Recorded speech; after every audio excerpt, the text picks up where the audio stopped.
Welcome back. മഴക്കാലമല്ലേ? മഴക്കാലമാകുമ്പം ഇത് കാരണം അനുഭവിക്കുന്ന കുറേ ജനങ്ങളുണ്ട്.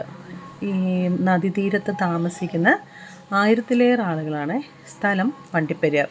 മുല്ലപ്പെരിയാർ ഡാമിലെ വെള്ളം തുറന്നു വിട്ട സമയത്ത് പ്രളയം വന്നപ്പം ഏറ്റവും കൂടുതൽ പ്രശ്നങ്ങൾ അഭിമുഖീകരിച്ചത് വള്ളക്കടവുകാരും വണ്ടിപ്പെരിയാറുകാരുമാണ്. ഇതാണ് വണ്ടിപ്പെരിയാർ. ഫസ്റ്റ് വെള്ളം വരുന്ന സ്ഥലം ഇവിടെയാണ്.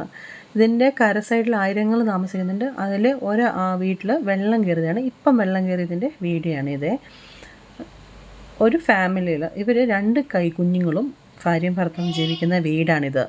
ഇതിൻ്റെ അകത്താണ് താമസം. വെള്ളം കണ്ടില്ലേ? ഇപ്പോൾ കയറിയിട്ട് ഒരു 15-20 മിനിറ്റ് ആയതേ ഉള്ളൂ. അത്രയും വെള്ളമായി.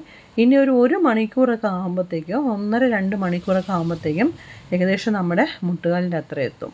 ഇഷ്ടം പോലെ വെള്ളമായിരിക്കും മൊത്തം. ഉദ്യോഗസ്ഥന്മാർ ഇവരെല്ലാം വന്ന് നോക്കിയിട്ട് പോകുന്നുണ്ട്.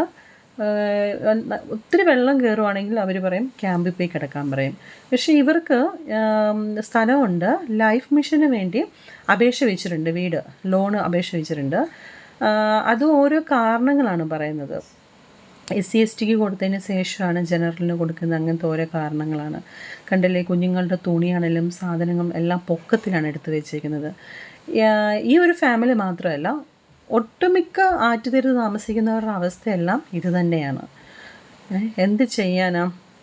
ഈ വീഡിയോ കാണുന്നവർ മാക്സിമം ഷെയർ ചെയ്ത് എത്തിക്കേണ്ടവരിൽ എത്തിക്കുവാണെങ്കിൽ ഒത്തിരി കുടുംബങ്ങൾ ഇതുകൊണ്ട് ബുദ്ധിമുട്ടുന്ന ഒത്തിരി കുടുംബങ്ങളും മക്കളും ഒക്കെ ഉണ്ട്. ചില സമയങ്ങളൊക്കെ ഓർക്കാപ്പുറത്ത് നമ്മൾ വീട്ടിലില്ലാത്ത സമയത്ത് വെള്ളം കയറുവാണെങ്കിൽ ഡ്രസ്സുകളാണെങ്കിലും സാധനങ്ങൾ, മക്കളുടെ പുസ്തകങ്ങൾ എല്ലാം അങ്ങനെ നശിച്ചു പോവുക. ഐഡൻറ്റി കാർഡുകൾ, ആധാരങ്ങൾ, വിലപിടിപ്പുള്ള സാധനങ്ങളെല്ലാം.